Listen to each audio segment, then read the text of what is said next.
All right, there's the finished product. I'll go on to another one. We'll give you guys a quick rundown on materials here, what we're using. We use size 12 streamers on this. I like to use a lot of streamers on my longer body dry flies. That way they stick down into the water a little more. I feel like it improves my catch rate, my hook sets. We're using a orange foam. This is kind of a thinner foam. I'm going with a smaller stone fly. You can go all the way up, you know, whatever size you want, however big they are in your river. Kind of just make them go on your river. I usually have a whole different set of them going, ready to go, of all different colors, different sizes. That way I'm ready. So, along with our foam, depending on what size we're doing, like I said, I'm doing size 12 hooks. I'm going some pretty thin foam, more of a medium size.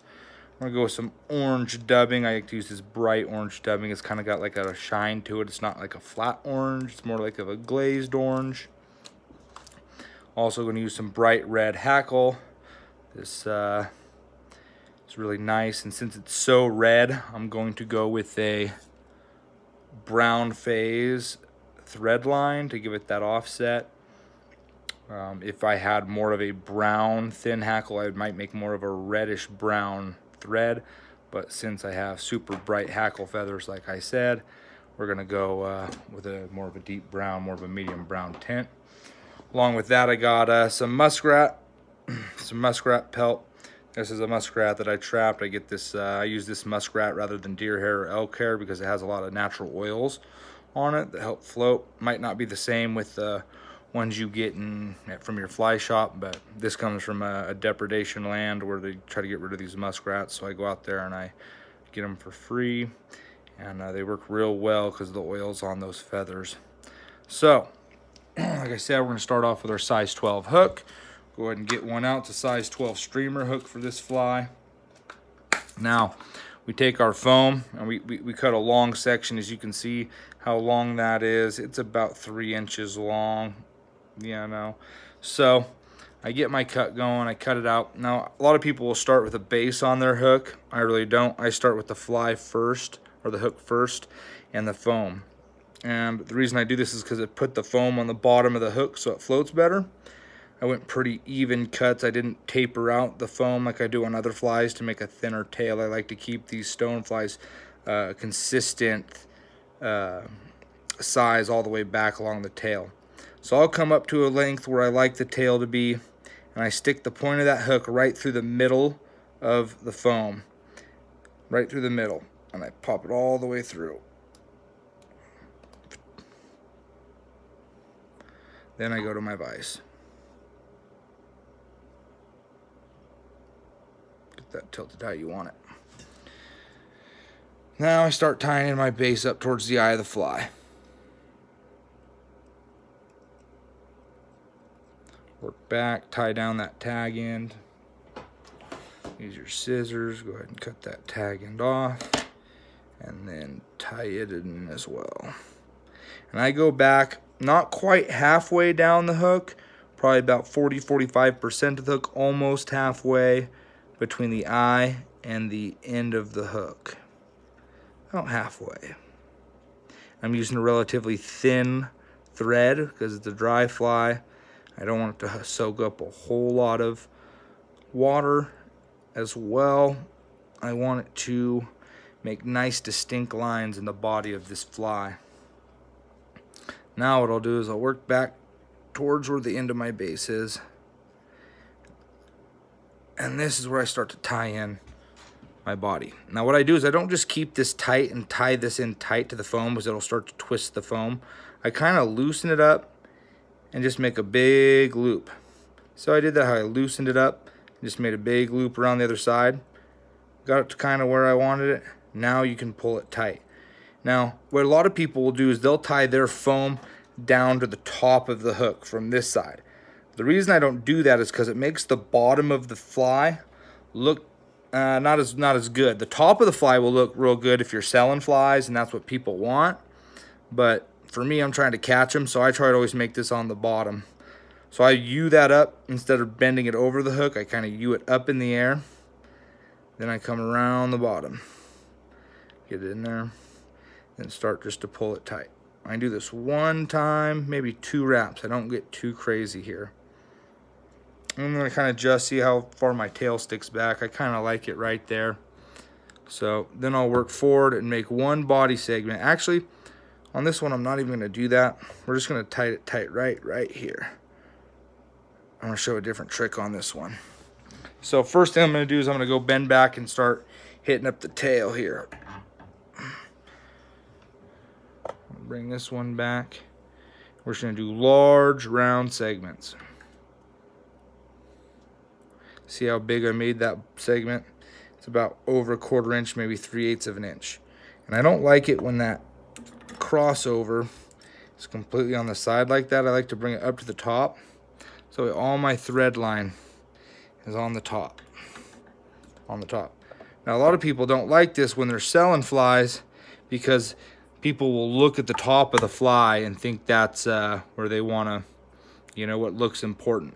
But what I'll demonstrate after when I show you the end of this fly is that the bottom is what's going to catch you more fish. So I reach over the top again. This fly, make another body segment. Now I only do 2 or 3 body segments here. I don't do too many.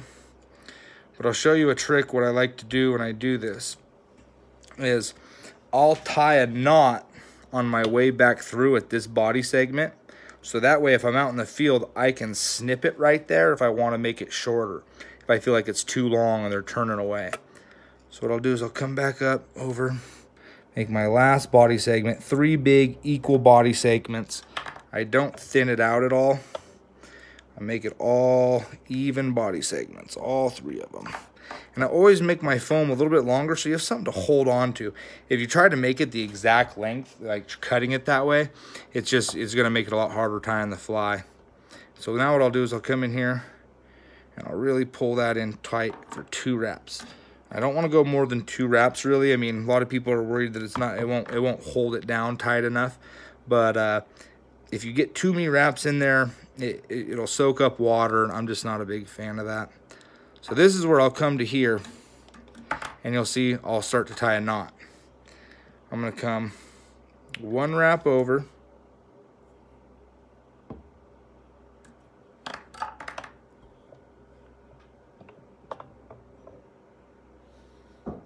hope someone's knocking at my door, but they're gonna have to wait because I am live on YouTube. So now I'm gonna wrap up and around.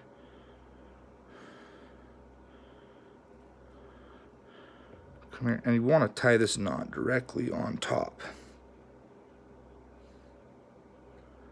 Directly on top, like that.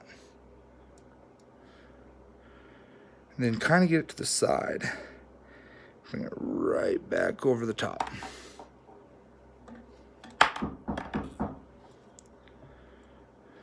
Now come back to the body and stop.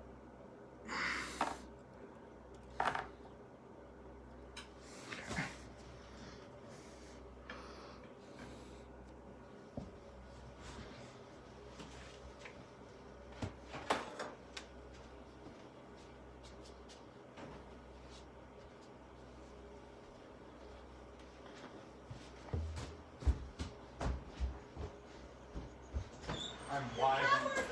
I'm not in town. Move that down. I'm live. I gotta go. But hey, thank you much. Hey, there's no problem. There's no problem. Sorry, everybody. One of my friends from out at the lake during the Dixie fire who had evacuated went out and took care of some of their animals. They came by and gave me a thank you, which they didn't need to do. But I appreciate it, so I figured I could go answer the door real quick. So, here we go. We're going to snip off that tail. Go ahead and get it snipped off. Then we're going to work this thing tight. I don't want to leave a whole lot of space right here.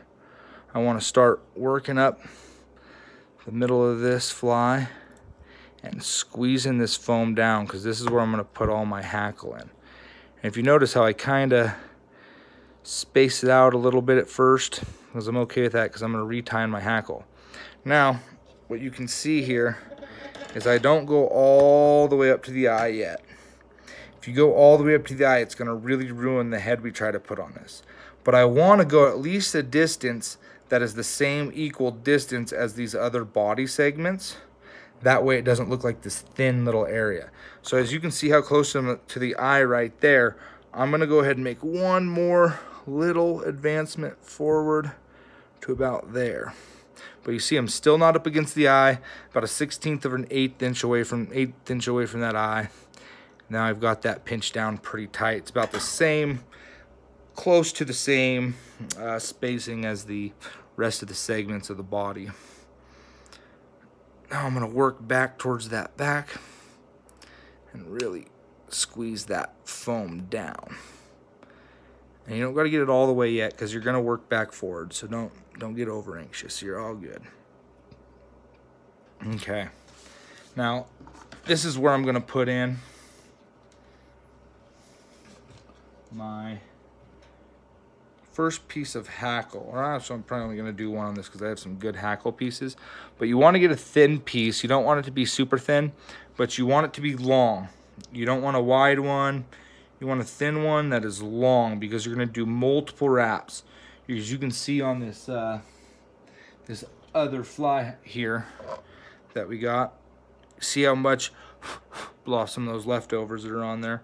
But there's a lot of wraps going up that body, so you want to get a fairly decent lengthwise in the hackle piece you select. And I'm running kind of low on hackle, so this one right.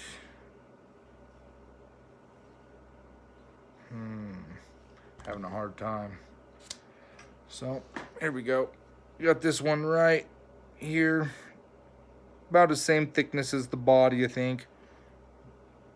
Okay, so what we do is we work back. Since this one's kind of short, I'm running out of pieces. I'm going to let there be a little bit of black on here, but I don't generally like to keep a lot of that black. I want to get it down to a piece that's really red, or brown if you're doing a brown in the opposite kind of way. So we always peel back some feathers to get a piece of that spine that we can tie down. We're going to go ahead and snip it off here. Get it facing towards us. And then I always put this right where the end of the feathers are, the spine, are going to line right up on the start of the thoracic from where the tail would end. Or begin, depending on which way you're looking at it. And I like this spine to be on top of the hook. I don't want it to be on the side. That way it keeps the balance kind of going the right direction. Make sure the spine's up on top. You're not building up the side of one because you have more spine on the side. And just kind of tie that in real quick.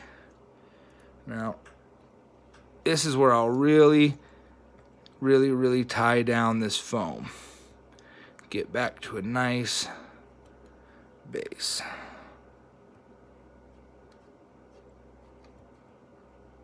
See how that really thinned it out?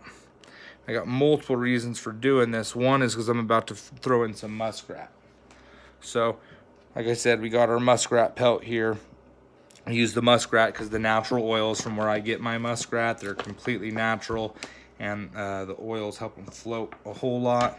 You can use elk hair, you can use deer hair, all that stuff will work. Even, you know, bucktail if you want, if you choose. And so we'll cut off a chunk, you know, off the back, and I always hold at the guard tips of those hair and make sure I pull out all these little fuzzies. And you can save this stuff for dubbing. It's really useful, but as you can see here, I want these long, thin guard hairs.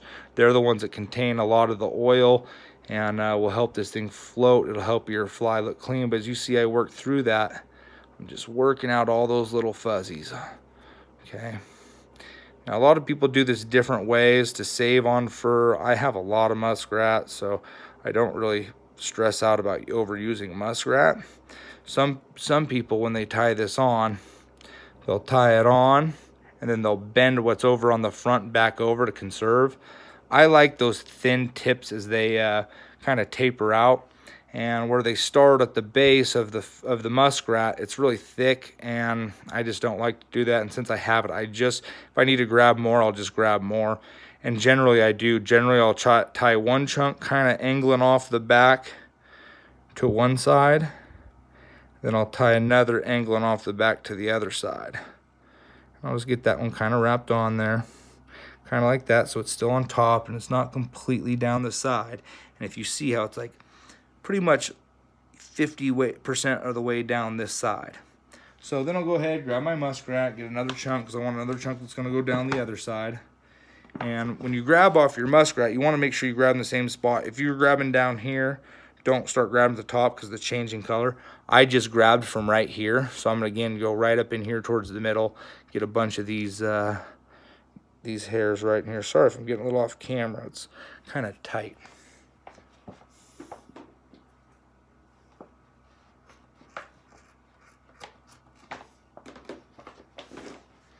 Again, here we got our muskrat hair right here. I'm gonna pull out all the fuzzies, grab it by the tips, the guard tips there, and get all these little fuzzies out here, because that's just gonna build up the body and not really do anything. And this stuff is really good for dubbing, as you see, if you got like a grayish or brownish fly you're starting to tie, some wet flies that really work well on those. So we just kind of thin out all that hair out of there.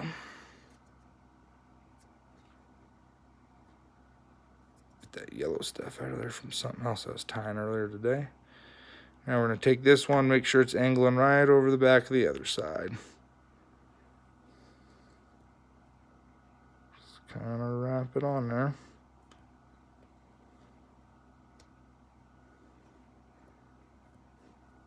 Make sure you take a look at it too, you know. Don't just start tying and get crazy. Make sure you go around, look at the other side, take a minute. It'll be worth it in the long run. It looks pretty good, like right there. I really like how that's looking coming off the back of this. So we'll get a better view of it too.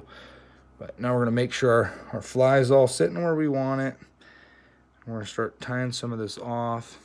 I want to get some of this tag end off of this other side and trim that down so I don't tie it into the eye of the hook. So I'll just bend my foam out of the way, get up in there, snip it out of the way as much as I can.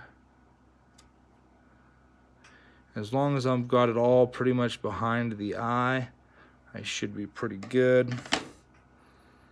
Foam back up, tie all that in.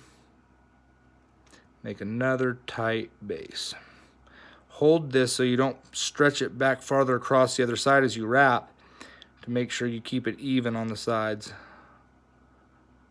Another nice big wrap through. That way you don't have any fuzzies sticking out later. Make sure your head's where you want it. All right, there we go.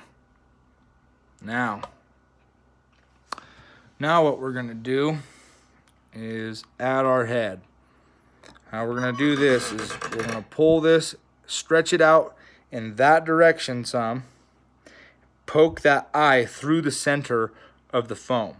What that's gonna do is it's gonna put our foam now up on top of the eye, and we're gonna make a loop that's gonna act as a head that keeps that fly up on the water. So if you're fishing on a river and you got a little eddy on the other side with a little part of still water, you toss it in there and you want to give it some jerks to try to get that thing to think it's flying off the water, coming off a stone, then it won't pull that water down, that fly down into the water. It'll make it rise up out of the water, make it look more like a natural fly. So again, how we're going to do this, and you don't want to pull this too tight because you can rip it. If you look at my other hex video, you can watch me, I rip it and have to retie the whole fly. It's kind of silly. So just pull it a little bit tight, then push the head through. See how the eye just pops right on through. And a lot of times you'll end up with a little stuck piece right there. What I do is I come up underneath the bottom and I hook that, and I make sure I pull this foam away from the eye. That way when you're out in the field and you're trying to tie on your tippet, you don't have a piece of foam under there right off the bat. So I try to pull it back from the eye some. That way the eye is free. Then I come back to this side of the foam. Now we have the start of our head going. Okay, this is where I like to go back to the thoracic, to the start of it from the tail end. And I start adding in dubbing. Now when I do my dubbing, like we got this bright orange. I like the bright glaze of this orange on the thoracic. I think it really helps, especially when I put that red hackle on. It kind of evens it out. And I could give it, but I don't really like to tie in the dull look. I really like to have a flashy part of orange. And this, as you can see, this is kind of got a shiny glaze to it. But when I start off always with my hackle, or my dubbing, sorry, I don't do wax. I just kind of lick my fingers and do the saliva treatment, even though I know it's probably not coronavirus conducive and I shouldn't be doing that, but it is what it is right now. So we get our hackle started, and I start off thin and I come around that way. I can always build it up bigger, and I want there to be an angle. If you see on this side of the fly how there's a little bevel, how the round segments come together, I want to be able to make that same look, that same round bulge in here. So I'll start it thin. Get a thin layer going, just get a thin wrap going, thin wrap going. Get all the way around it there. Now that you're up at the front, start working on back. Bang, bang, bang. Now, since I'm really thick, I won't get too close to that edge. I'll just kind of stay away from it a little bit, then go back up towards the front. What you can see that doing is making it more roundish look. I want that roundish look. I do not want it to be flat. And you see what that did, how it made it. It's got an arc and a bulge to it, like that. That's what we're looking for right there. Okay, make sure we're positioned pretty good on top of the hook where you want it. Now we're gonna bring our hackle down underneath all of those muskrat hairs. Make sure you're bringing it down around. You're not gonna wrap any of those with it. You have to pull them up sometimes. Just wiggle that hackle down to the bottom. Now, whichever way you wrap, if you wrap away from you on the top, towards you on the bottom, like this, then that's fine. If you wrap this way, that's fine. But whichever way you wrap this hackle in the same direction. It'll make all the difference.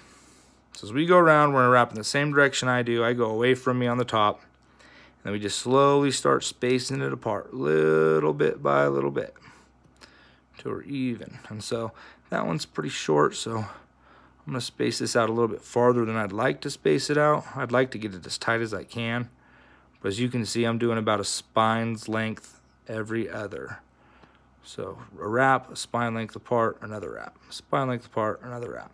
And that's more than fine. That'll be more than sufficient out there. It'll make this float just fine. Come up around the top, come up into the head of this fly. Now, I like to finish this stuff out on the top of the fly just because I can hide it behind the head that I'm going to tie in. And that's a main concern of mine. So I don't have anything sticking out on the sides. Okay. So now I got that kind of held down. Do a couple more wraps. Really seal it in. Okay. So now we're getting pretty good.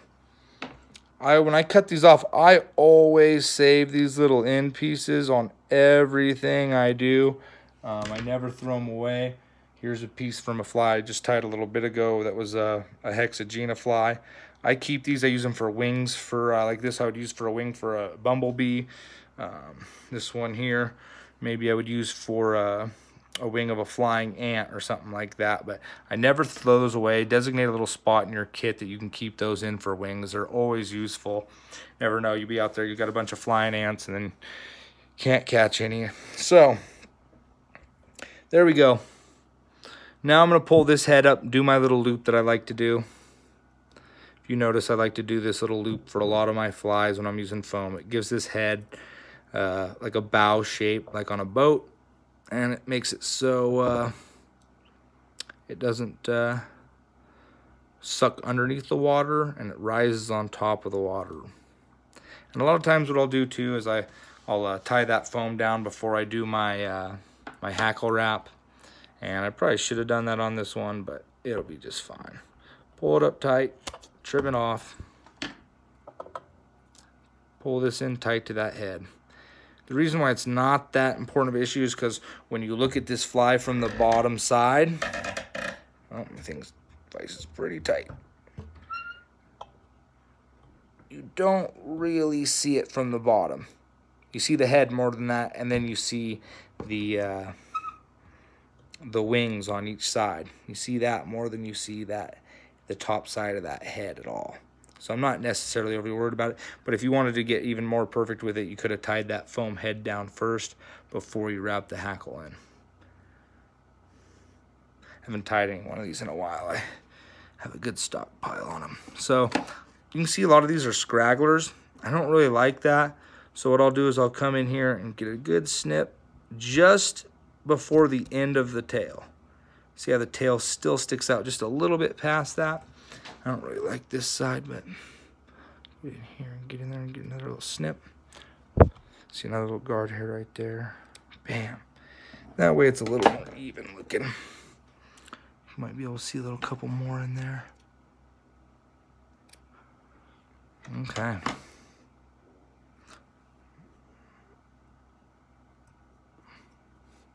Then after I wrap this around the foam head a couple times and pull it really tight in there and really suck that foam head tight, I'll come back underneath the foam to the eye of the hook.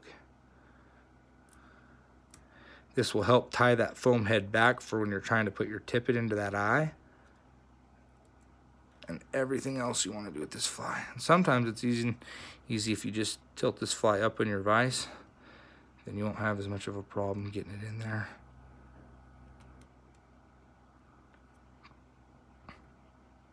A lot of people do a whip finish right here. I don't have my whip finish. My fly shop closed down. Haven't been to one in a while, so I just do a simple knot like that once. Sometimes too, I'll put a hardener on here first, and then I'll wrap it a couple times so it's actually wrapped in as the hardener's wrapped around it, just not on sitting on a knot. I feel like that works better. But I always at least get 2 knots on here. If I can retry that. Whoop. Like I said, you might want to use your whip finish. Oh, power just came back in town. I'm up in the Dixie fire. The power's been out. Got my generator on outside. So I got 2 knots in there. I'll snip this tight. I'll put my hardener on. But I'm going to have to get going to go shut my Jenny off because power just came back in town from the fire. And we've had problems up here for quite a few weeks at Lake Almanor. It's been rough. And here we go. But that's my stonefly. And a quick rundown why we did what we did. We always shaped that foam in the U shape because we want it looking up from the bottom. If you're selling flies, people will look at them from the top and be like, oh, it's kind of ugly how but you know, the bottom of that's what's going to catch you, the fish. I want that round look on the bottom. So when the fish is looking up, it sees that. So I also tie with that streamer hook, so the hook's sitting down, so when this lands, it's sitting down in the water like that. I feel like that angle with that streamer hook really gets me more hook sets when I'm fishing. And so that's it. That's the Feather River Golden Stone up here. Hope you guys like it. Hope you enjoyed the video. Please tag right down your local waters, where you fish, what you do. I always enjoy seeing that stuff. Alrighty guys, get on out there and get after them. I'll talk to you soon.